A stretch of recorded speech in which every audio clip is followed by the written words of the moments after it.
Thank you. Oh, heavens to Murgatroyd, welcome. All right, I'm going to do a little bit of wandering. I don't have to use a mic here, which is great. Can everybody hear me okay? Yes. Excellent. Well, I hope everybody had a wonderful 4th. I hope everybody kept their pets in and their dogs were not terrified because, no, really, I heard this. On the 4th of July is the one day of the year when most pets go missing because they hear they get scared and they run off. So I hope everybody's pet made it and everybody had a good 4th. Okay, before we get into our topic, I just want to thank the Open Mind Center, who is run by a lady named Charmaine Taylor, who's not here today. But Charmaine and her staff, I have to take my shoes off. Charmaine and her staff have been beyond wonderful. Everything we have asked for, they have said no problem. I said I want to move this and put it here. I want to leave the trees up. No problem. They have been wonderful. And I know when you came in, you could feel the wonderful energy of the space. I cannot tell you how synergistic I feel One World is and the Open Mind Center. I had actually been here before. A few years ago, maybe a couple years ago, I had been looking for a space just to meditate, and I had just been drawn to this place. I found out about it on the internet, or I drove by or something, and I walked in and I looked around, and I asked if I could meditate in their meditation space, and I did for a while. You know me, like 10 minutes, just kidding. And I came out and I said, well, that's great, how much is it? She goes, oh, no charge.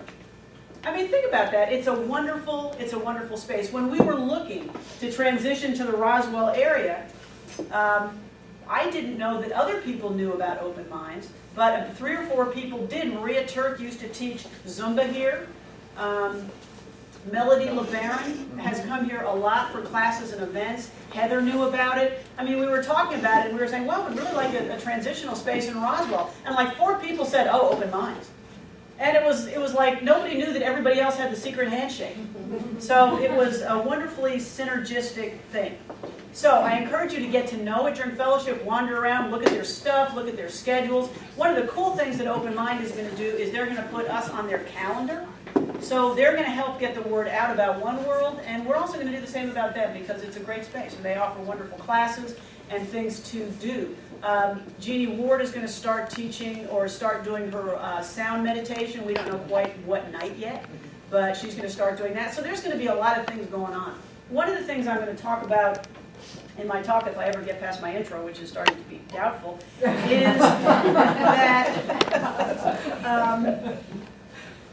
with our move here, we have the opportunity to take whatever shape we want. We have the opportunity to teach classes, to have book clubs. We had it before, but there's something about this move that just kind of opens up those vistas for me. We are going to do more social events. We are going to do classes. We're going to take our energy and use it to do the fun stuff that we want to do, the educational stuff that we want to do, the growth that we want to do. So if anybody has any ideas about what they want to do, shout it out.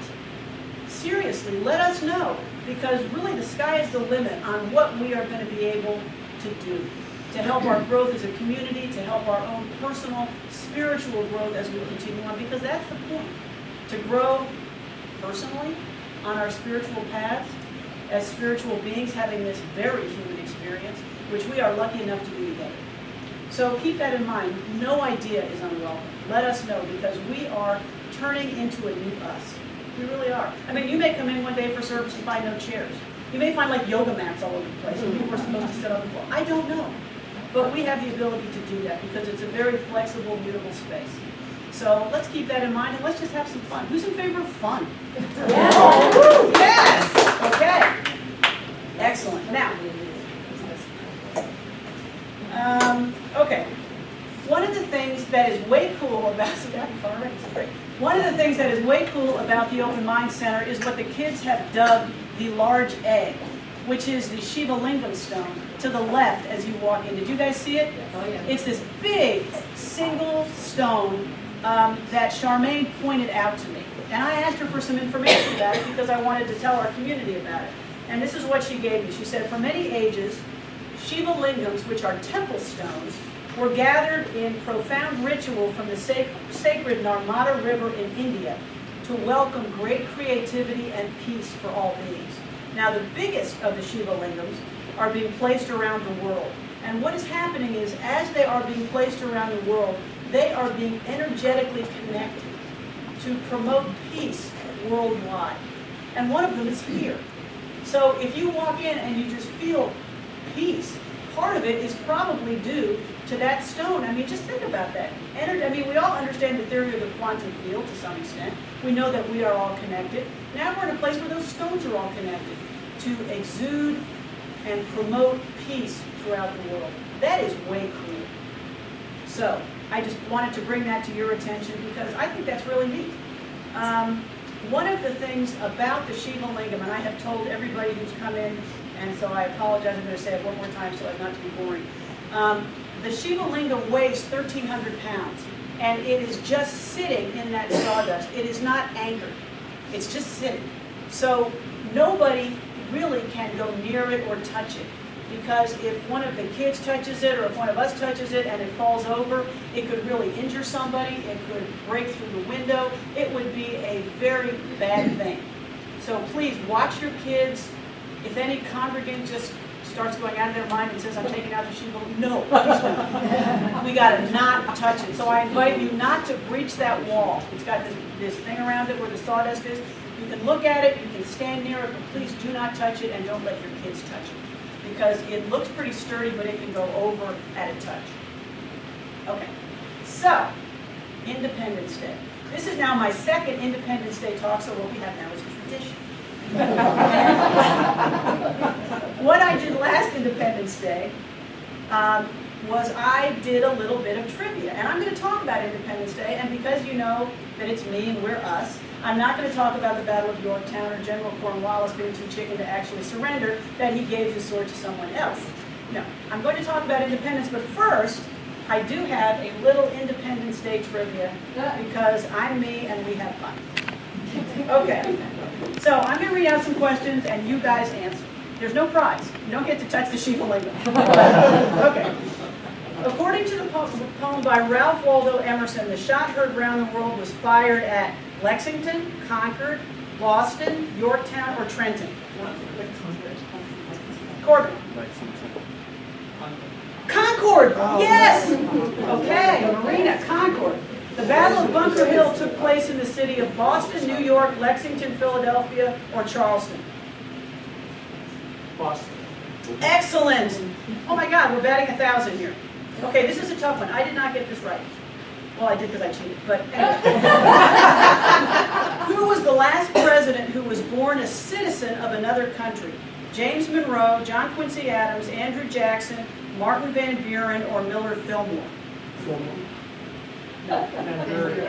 No. Andrew Jackson. Because he was born before the Revolution, and he was born a British citizen.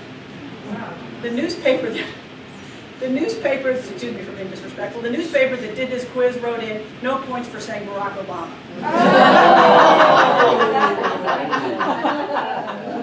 I love it. Okay, one more. Okay. Hang on. Okay, here's a musical one. Before the Star-Spangled Banner, what song served as Americans' unofficial anthem? Yankee Doodle, Battle Hymn of the Republic, God Bless America, My Country 'Tis of Thee, or America the Beautiful? No, My Country 'Tis of Thee. My Country 'Tis of Thee. Okay, last one. This is my personal favorite. Before the U.S. Constitution was ratified, what was the document that governed the United States? A, the Magna Carta. B, the Declaration of Independence. C, the Articles of Confederation. D, the Emancipation Proclamation. E, the Mayflower Compact. Thank God. Yes, we end on a high note. Very good. Okay, that's fun. God knows what I'm going to do next year, but that was fun. Okay. Same question, so you won't remember the answer. Say no, I'll do 13 questions. I decided I'll just ask the other groups. Next year you could do the Confederacy question. I guess I could. I don't know any. Okay. So as I researched for today, my title is Independence Day Every Day. This is one of those titles where I get to say whatever I want. Remember I said that? Yeah. Yeah, this is way cool. I love this job. I was caught by the language in the Declaration of Independence about the pursuit of happiness. I looked into it a little deeper, taking a look at what Jefferson and the founders meant by that phrase, the pursuit of happiness. And what I learned was an important perspective from our founders to us. So what I'm going to talk about today is a little bit of an inspirational talk and a bit of a history lesson, because I am a goober for history. I love history. And so Independence Day just brings it out in me. I just can't help that. The perspective that I want to talk about is as vital now as it was 200 years ago. And it has meaning for us individually, it has meaning for us as a community, and it has meaning for us as a nation. Okay, our founders were students of the Enlightenment, which was also called the Age of Reason. I want to take a quick diversion here. It cracks me up, it's something to me, that the Enlightenment, which started in the mid-1600s and went through the 1700s, followed the Renaissance. The Enlightenment being called the Age of Reason, in which people thought that enlightenment and intellectual growth occurred through the use of reason. The Enlightenment was a period where people put aside religious dogma, they put aside fear, they put aside superstition. And the prevalent philosophical and scientific theories were that men could advance through the use of reason. And they called that the Enlightenment. And now, what do we think of when we think of enlightenment? We think of, yeah, really Voltaire, yeah. But we think of putting aside reason. We think of quieting our minds, going into our hearts. We kind of have it flipped. But this is, to me, the way, the arc of human consciousness. First, we had to get away from superstition, from religion, from fear, into the ability to use our minds to think, to be autonomous, to enjoy the creative, intellectual gifts that God gave us. And we have done that. And now we are looking into the next vista, which is in our hearts. You see what I mean? That's why there is hope for our future. Because we continue to progress. We continue to arc toward consciousness, toward love, toward knowledge. We have flipped around what we think enlightenment is, but we are still all moving in that direction. Does that make sense? I just love this stuff. Okay, so our founders were students of the Enlightenment. It was a time marked by the belief that reason, intellect, and science could provide the answers to the universe, not superstition or religion or dogma. It represented the flowering of intellectual life across Europe. The founders of the Enlightenment are typically believed to be René Descartes and Francis Bacon. A contemporary of Francis Bacon was the greatest polymath of them all. Who can tell me who that was? A polymath is someone who is accomplished in so many areas: science, physics, astronomy, philosophy. A Renaissance person. I won't say man, even though it wasn't man.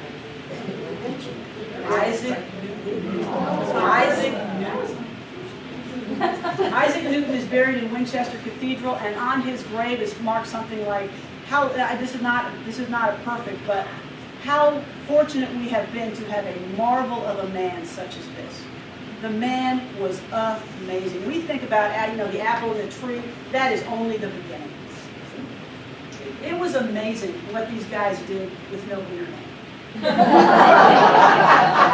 not making that up. Seriously. No internet, no electricity. They started reading when the lights came up. If they wanted to read after dark, they put on a candle. I saw a photo, as I was researching this talk, I saw a photo of the house Isaac Newton lived in England. In the space of 18 months, he went to live there because he was afraid of getting the bubonic plague, which was basically taking out everybody else. But he went back to his house, and in 18 months to 2 years, he developed the law of universal gravitation, the 3 laws of motion. I will tell you after the service what those are, even though you may not be interested. He built the first reflecting microscope and worked on the development of calculus. So he is the bane of every high school student. Now, I thought that he invented calculus, but he did not. It was a tie between him and a guy named Gottfried Leibniz. I have to give Leibniz credit. Because both of them kind of invented calculus at the same time. But Newton invented calculus because the questions he asked, the questions he was asking about the rate of the planets, why gravity works, why the planets orbit as they do, could not be answered by algebra or geometry. So instead of giving up, he just made up calculus. I mean, think about that. How wondrous is he the same? I mean, he was born, he was uneducated, his parents were farmers. It is just amazing what the human mind can do. Anyway, that was Isaac Newton. The intellectual revolution continued in the realm of political philosophy. Thomas Jefferson, as we all know, drafted the Declaration of Independence. Actually, he did the first draft, people messed with it. Was a student of the Enlightenment philosopher John Locke. John Locke wrote that men were born, and I apologize for saying men, but back then it was men. But remember when I talked about the arc of consciousness? We now know it's more than that. But Locke wrote that men were born with the natural rights to life, liberty, and property. That's what he believed. He believed that people were basically rational and were capable of self-government. That was such a radical idea at that time. So our founders, when they were drafting the Declaration, they were putting together the Constitution, they were debating leaving Great Britain and becoming their own country, they were steeped in these theories of the natural rights of man, the natural abilities of man. On the religious side, the Enlightenment saw the advance of deism. I know you've all heard of deism or deism, which, parenthetically, is a very fast-growing religion today. There are a lot of deist websites, there are people who call themselves, seriously, I found this out. Deism was the belief, very widespread among the founders, that there was a universal natural power that created the universe as a perfectly working entity, kind of like a Swiss watch, because this was the age of reason. We believed that reason could basically tell us the answers to everything. So the universe had to be created by somebody who could make something that perfect. So the creator, capital C, created the universe, made everything harmonically work, pressed the go button, and got out of the way. That is what deism was. There is now a different version of deism which permits the creator to intervene now and then. That's called warm deism. I'm not making this up. I just talked about it. Anyway, that was deism. Now, there are many people who believe that Thomas Jefferson was a deist. Thomas Jefferson was also accused of being an atheist. Somebody asked him once if he was a Calvinist, and he said, I really think I am my own sect. So, remember last talk or the talk before I said that we were not a Christian nation? There was an article on CNN.com that basically said yesterday, were we founded as a Christian nation? And the answer really is no. Because we were founded by folks like Thomas Jefferson, who believed in that, or believed in nothing, or Benjamin Franklin, who wrote a letter in which he said, I don't really think Jesus was divine, but it doesn't matter. If it helps people believe in his principles, that's fine. It won't offend the Supreme Creator either way. These guys, seriously, these guys were outside-the-box thinkers, and they're the ones that created us, this country. So, has anybody here read the Jefferson Bible? Is anyone here familiar with the Jefferson Bible? Tom is familiar with the Jefferson Bible. Okay. What Jefferson did, and you'll correct me if I'm wrong, but what Jefferson did to create a worship tool for himself, I think Heather's familiar with it too, is he took the Bible and he basically took a big pair of scissors. And he cut out all the Old Testament, he cut out all Revelation, he cut out all miracles, he cut out the resurrection, he cut out the virgin birth. What he basically did, he left the sayings of Jesus, and he called it the life and morals of Jesus of Nazareth. And he said, that's my God. That's who I follow. Which is kind of what I do. Yeah. I mean, in a sense, he looked on Jesus as the way shower, as one of many who have lived lives which show us the best that we can do. So, the Jefferson Bible actually is on Amazon. It's on my Kindle, so you can certainly get it. These are the influences that shaped our founding. It was the belief in these new theories of human nature, that we were rational, that we were governed by our own self-interest, that we could live together in community, that we could govern ourselves, that gave our founders the vision to shape this country. It was way cool. It wasn't about taxation, that was part of it. And by the way, they never said no taxation, they said no taxation without representation. So keep that in mind when we're talking about taxes. Okay, here is one very cool fact. When the Declaration of Independence was signed on July what? What day was it signed? 2nd. Yes, it was just signed on July 2nd, yes. Another trivia. That was the first time in recorded history that a nation had articulated these values as the basis of its civic life. John Locke had said that man has the natural rights to life, liberty, and property, but never before had anybody written down and signed that this was going to be our nation. We are going to be governed by these universal human principles. Do you see how big that was? Prior to that, people had been loyal to a country because of where it was. If you were French, you were loyal to France because it's always been France. It's been France, and we've been here since we were Franks, running around being Franks. The same with Germans. It was a tie to the place. It was a tie to the land, but not us. We were a country that became a country because of a tie to the principles, the values, the aspirations that made us who we are. It was a radically different idea. When I was in boot camp, many years ago, I was up for some kind of recruit award, and I had to do an interview on what made America different. Okay. The only thing I really remember about that whole interview was that before I got called in, I had to stand at parade rest for an hour and a half without moving. I felt like Siddhartha. I can stand, I can wait, and I can pray. And I can not fall over. But yeah, so anyway, what I did is I had just read an editorial in the New York Times, which saved me, proving that timing is everything. But that's what I said. I said the other countries were based on the fact that it was the land. We were based on the fact that these are our aspirations. This is what we believe about the human heart. These are the values which bind us together in this new enterprise. It was a very radical, different thing. The Declaration of Independence was both a declaration of the dignity of each individual as much as it was a love song to this new nation, that we were going to be better, that we were going to be different. People didn't live to serve the king, they didn't live to serve the clergy or the nobles.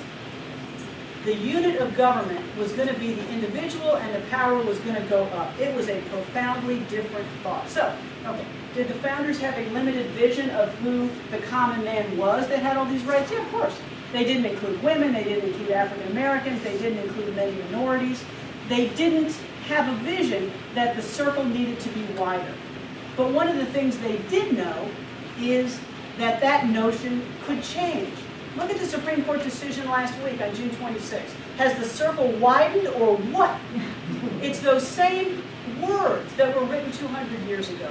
That as our consciousness develops, we realize that those rights, that those innate dignities go to all of us. The founders knew that the ideas of liberty would grow. George Will wrote a column last week in which he wrote that in 1824, in retirement at 37 years after the Constitutional Convention, James Madison, who was at that point 73, wrote that the 1787 language of our Constitution is already undergoing interpretations unknown to its founders. And he was fine with that. I tend to think that when the Supreme Court decision on the 26th came down, I think Madison would have been great. He would have been out there waving a flag. Because he knows that the language changed, it expanded, giving our increasing consciousness of what those liberties were. Now, when the country began, and this was what was so wonderful about it, and this is kind of where I think about us. Nobody knew what it would look like in 25 years. Nobody knew what it would look like in 50 years. They just believed it, they knew it was right, and they did it. They had the faith in themselves collectively and individually to make this new endeavor work. I think it is so fantastic, and as Stephanie used to say, it's almost like it was a plan, that we are having our first gathering in our new space on Independence Day. Because we are doing the same thing. We are unfolding a new enterprise, just like they did. We don't know how it's going to turn out. We don't know how it's going to look in 5 years, in 10 years. But by God, we know it is the right thing to do. We know that these people are the ones to do it. And we know that we are going to succeed. That we are all headed toward that true north. As I was researching this talk, I ran across a quote from a lady named Wendy Lustbader who wrote, "This is how freedom begins.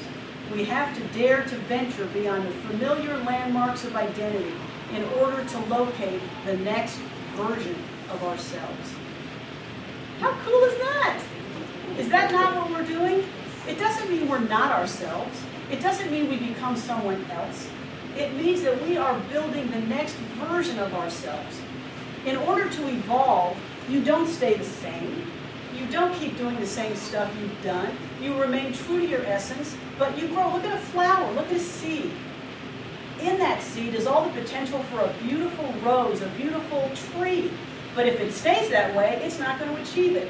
It becomes more of itself. It becomes better and grows and evolves and becomes what it was meant to be. That's what we do. I once heard that an oak tree is nothing but an acorn that held its ground. Isn't that great? That's what we do. We take what we are and we continue to evolve. In our country, one of the things that is highly valued is rugged individualism, isn't it? That's what being an American is, that's rugged individualism. The more research I did, the more I realized that is not true.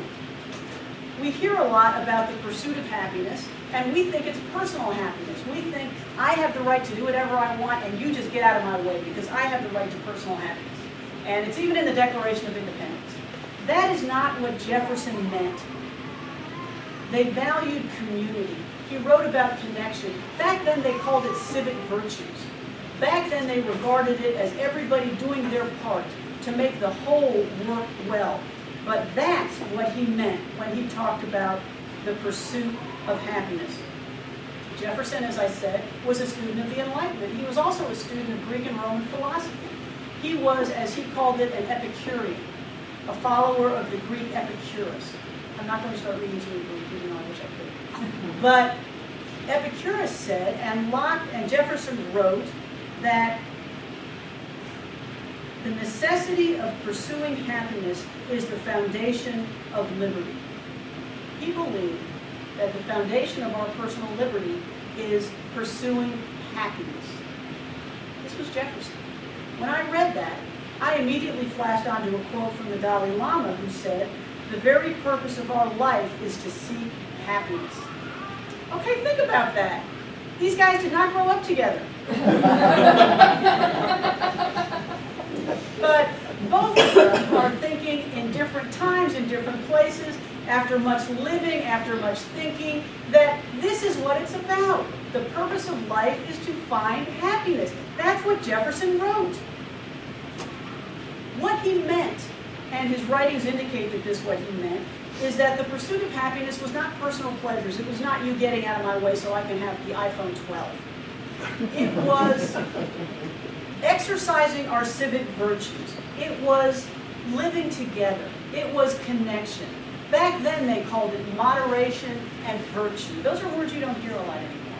Now we talk about connection and community and compassion and caring. But I guarantee you, if Jefferson was sitting in that audience, those are the words he'd be using. Because that's what he was talking about. Happiness comes from the exercise of the virtues that enable us to live in community. Peace, understanding, compassion, cooperation, what he called civic virtues.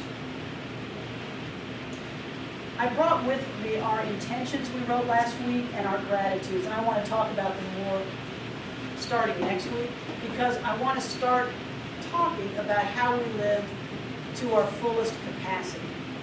And I want us to talk next week about, first, how we find out who we are, how we get past our stories, and really get our arms around who we essentially are. That's going to be the topic for next week, and we're going to continue on for about 6 weeks talking about how we live our fullest and our best lives. Today, the beginning of that is the understanding that we also live our best lives together, supporting each other together, putting our hearts together, loving together. That is an American value given to us 200 plus years ago that still shines. As I was reading our intentions, and I read them all, that's what we're saying. We're talking about the intention to grow our community, to strengthen our community. I was moved to tears by reading some of those, and the gratitudes. To grow individually, to make one world a place where many lives flourish, where joy lives, where love thrives. Those are the intentions that you wrote. They are so American. As we face a future of greater interdependence, shrinking resources, fighting over water, fighting over fuel, a shrinking globe, increasing population, the values of our founders 200 years ago still inform our choices. They still matter. I feel so much more positive having done the research I did, because what we are doing here at One World, what we do as we take these values out into the world, is so consistent with our founding values. It is who we as a community are, who we as a civic entity are, who we as individuals are. Our life in our global community, because it is a global community, depends on our willingness to contribute, on our willingness to share, on our willingness to give, just because it's the right thing to do, to help those who don't have it. Whether it's a person, whether it's a community, whether it's another country. Those are the values that we were born with. It's the most American.